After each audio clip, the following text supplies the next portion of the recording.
into the fortress. We need to get back into the action and get some loot to bring home. Get going. Savik looked over at the raised tunnel he had been heading to earlier and continued along the bridge towards it. Up close, he could see there were handholds set into the stone which made it easy enough to climb. Tossing his axe up onto the ledge above him, he quickly climbed up after it and looked along the tunnel to look for threats. But all he saw was slightly fresher sewer water flowing along the stone river and the flickering light coming in from holes in the ceiling. The sounds of battle were still raging in the distance. He began to jog along the stone path until he saw an iron-rung ladder heading up into the ceiling. But as he got close, the voice spoke up again. No, there's too much light. Look up there. Savik squinted a little and saw nothing but sky through the grate at the top of the ladder. So? Well, if it's out in the open, then when you crawl out, you'll be in the open. Keep going. He hesitated, but then continued heading up along the tunnel, since he couldn't find anything wrong with the advice from the voice. When he found another ladder heading up, he saw it was much darker. There was hardly any light coming down at all. Just a faint orange flicker. Perfect. Up this one. Holstering his axe on his back, he scaled the ladder then, stopping at the top to try and look through the grate more carefully. He saw boxes, crates really, and some sort of flickering candlelight. Or maybe a torch? That was it. Told you. The voice muttered in a smug fashion as he carefully lifted the grate up and out of its place so he could climb up and out of the hole. He found himself in a storeroom of some kind. Looking around, he saw a door that he quickly moved to and then carefully cracked open to look through it. Outside, he saw more stone walls, but it looked like he was in the center of a fort of some kind, just like the voice had figured. As he opened the door a bit wider, he saw a gun emplacement just a few meters from the door. There were 4 Desvians hurriedly loading canisters into a gun they were aiming with hand cranks? But when it fired, a giant green blob of energy or plasma shot forth from the barrel, so clearly it was a sophisticated weapon. Strikecraft were screaming overhead, and he could hear more explosions in the distance, so he knew he needed to take the gun out. He waited for them to start loading another shell. Canister?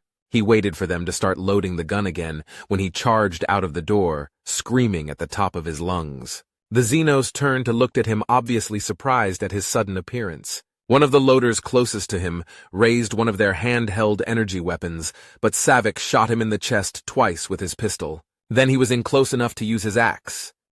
Unlike most of the targets he could easily cleave with his axe, however, these Xenos all drew their own blades. Wicked-looking jagged blades that were curved up at the very top. When he swung at the closest Xeno gunner, the Desvian jumped back and brought his sword up, letting it smack against the composite stock of his axe. Savik realized his foe was going to try and cut his fingers off by sliding the blade down the length of the shaft, but he ruined that plan by firmly kicking the smaller creature in the stomach and sending him tumbling back into the piles of canisters they had around the gun. A second lunged forward, trying to stab Savik in the ribs, and he barely leaned back in time to let the blade run across the chest of his armor. But he let go of his axe with a hand to firmly elbow the Desvian in the face as hard as he could. There was a crunch, and he saw red blood fly out of the Xeno's snout. As he went to clutch his wounded nose, Savik took the opening to sweep the Xeno's legs out from under him, and then drive his axe into his chest in another splash of dark red blood, as the blade sank deep, and the gunner cried out in pain before slumping and going limp. He was a little too focused on the kill, however, when another gunner stepped forward, raising his sword to slash down at Savik. Seeing the movement, he realized that he couldn't jerk his axe out of the dead gunner's chest in time to block the blow, so he stepped forward, grabbing the blade up in the air to minimize the momentum behind it. He growled in pain as he felt it cut through the palm of his gloves and into his hands. But now he was face to face with the much smaller creature, and he gripped the Xeno's head with his other hand and slammed it into the gun casing. There was a crack and the Xeno went limp. Now there was just the Xeno he'd kicked into the canisters and the last gunner. But as they looked at him, they threw down their weapons and raised their hands. Excellent, you can take your time with them. I'd say slowly strangle the one on the left. Watch his eyes pop out of his skull. Then take your knife to the other. I want to see what hurts these Xenos the most. What? No! If you're truly a part of me, you know I don't torture. Honorable kills only. Andromeda said to take prisoners if able. Honor will get you fucking killed. Let me have it then. Blood! blood! The voice sounded different. There was a dark edge to it, a bestial growl, and he felt his hands twitch, one going for his knife. But instead he grit his teeth and pulled 2 zip ties from his belt instead. He took a firm grip on the first gunner and turned him around, zip-tying his hands together and shoving him to the ground before repeating the process to the other. Weak! You're weak! Weakness will not protect her. It is not strength to torture and kill unarmed prisoners, he replied angrily then, and looked at the one he had slammed into the gun casing. Crouching down, he set a hand to the Xeno's throat and rolled him over. He felt a little movement, and saw that the unconscious gunner's chest was rising and falling. This one at least. You've just left him a paraplegic, or knocked out his brain. You've left him damaged! Have mercy and end him! Open his throat! Taste his blood! Savick sneered, and zip-tied this gunner's hands together as well, but left him sitting up leaning against the gun. He wasn't sure if that would help, but he hoped it would. No! You are full of weakness! That time the voice sounded snarling, bestial. He took the time to look around, though, and found himself in the center of some big fortress like he'd first thought. There was another gun emplacement across the way, but it was still smoldering and burning from some sort of explosion that had taken it out. To his right was a large gate, and he thought he saw figures up on the top. That had to be the way the others were coming from. He jogged across the grassy field in the center of the fort, and was about to head up the stone staircase leading to the top when the voice spoke again. No. That door to the left. There's likely a gun emplacement to cover the entrance. You need to take it out. He hesitated, not sure if he could really trust the voice after all that talk with the surrendered gunners. But he moved to the wood door anyway. As he opened it up, he saw a room straight across a small hall from him that had 2 Desvians hunkered down over some sort of gun, just like the voice figured. One was firing while the other fed it a belt of canisters like it was some sort of energy repeater. A plasma machine gun? Either way, he drew his pistol and walked up behind the distracted Desvians, lifting his pistol to bring it down hard on the back of one's head.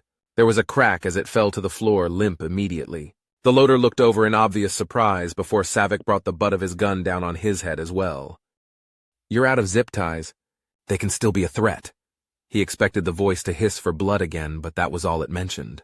He frowned for a moment and then just shrugged before grabbing their handheld weapons and tossing them out of the firing slit, followed by their swords.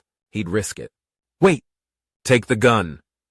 He eyed the weapon they'd been firing, and then holstered his axe and pistol so he could pick it up and off the mount they'd set it in.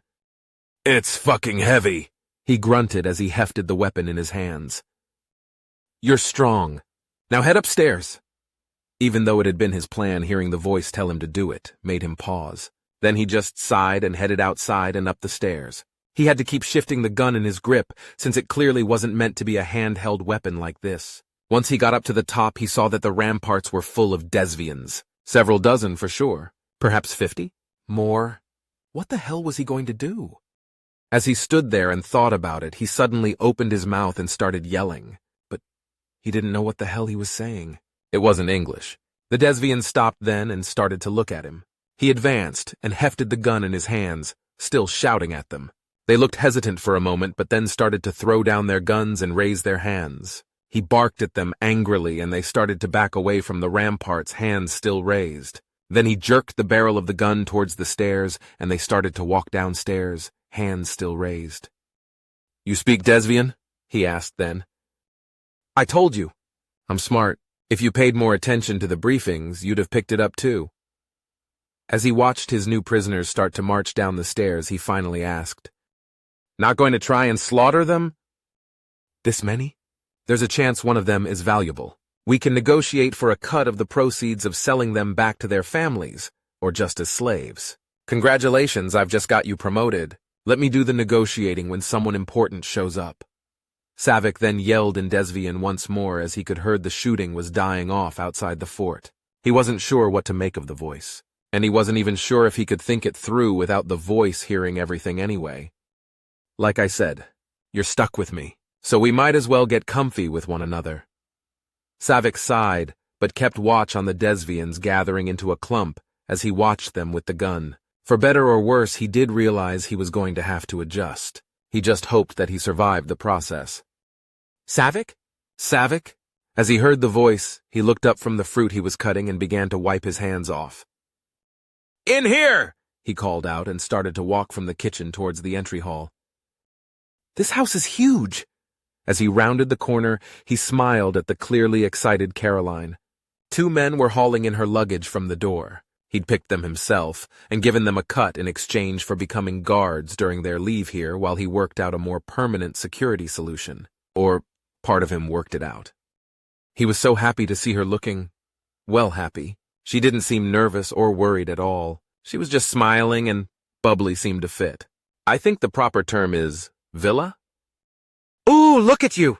Mr. Big Obsidian Company warrior now, living in a villa.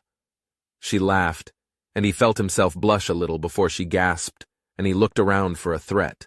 Your hands. He looked down at his hands then, opening them side as he tried to see what was wrong, only to be reminded of several little cuts and a few burns. Oh, I've been teaching myself to cook. It's not going very well, he admitted as she then laughed. The sound lifted his heart as it always did.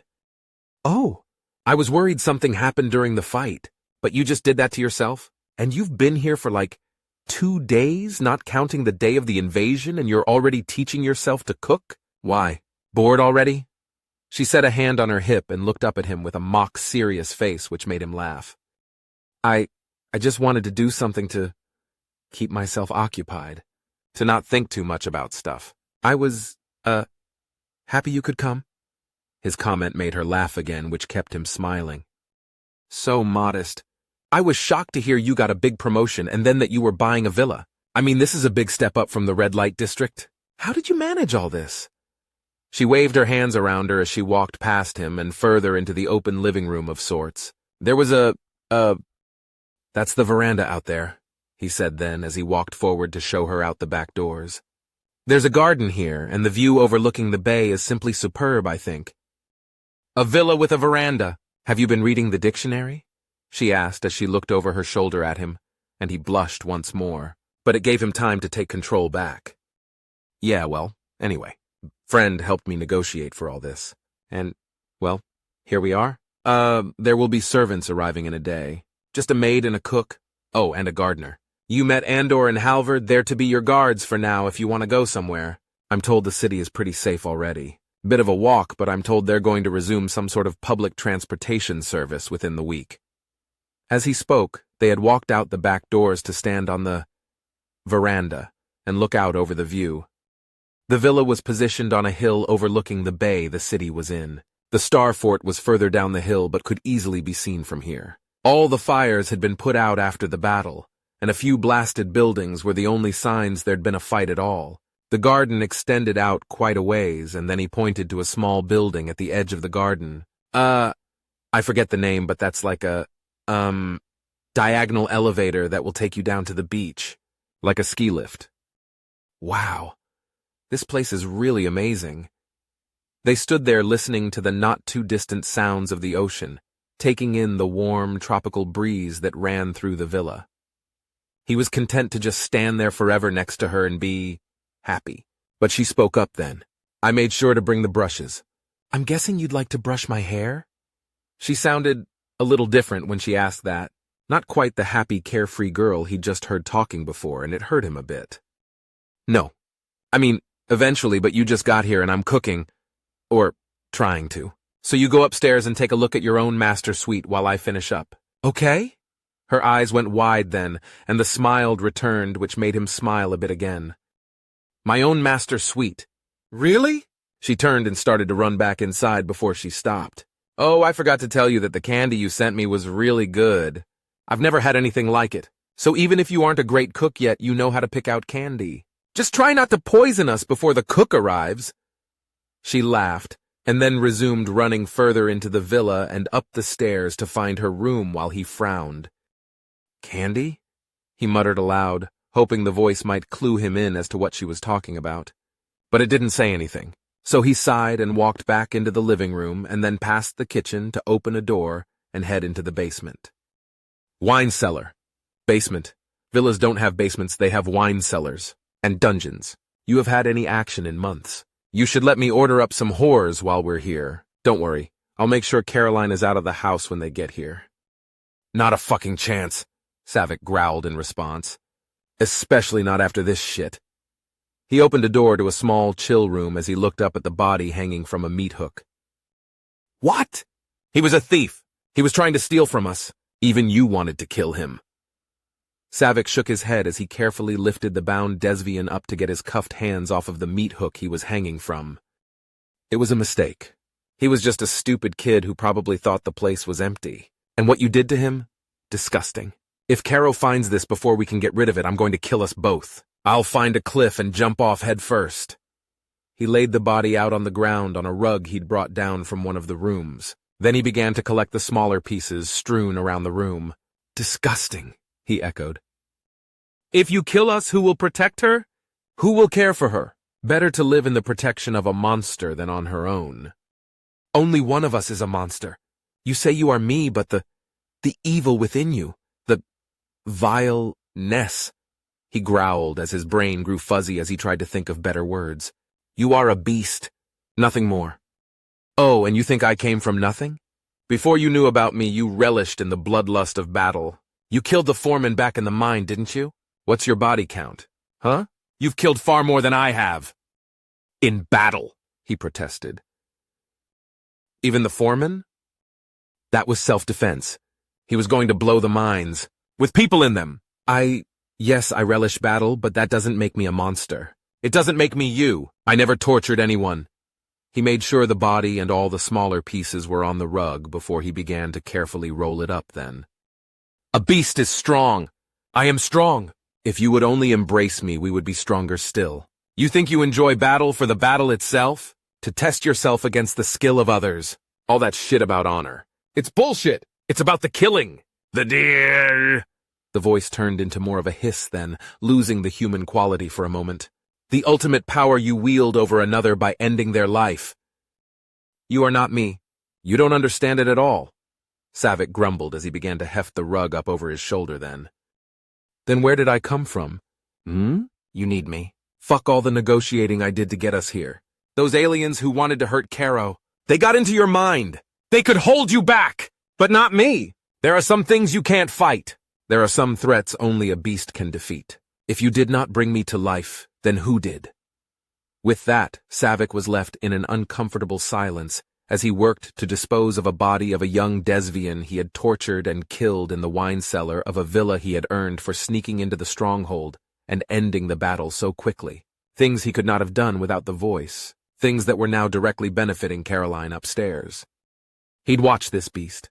He had no other choice. But that didn't mean he'd grow comfortable with it. They were simply two beings sharing a body and a goal. To protect and provide for Caroline.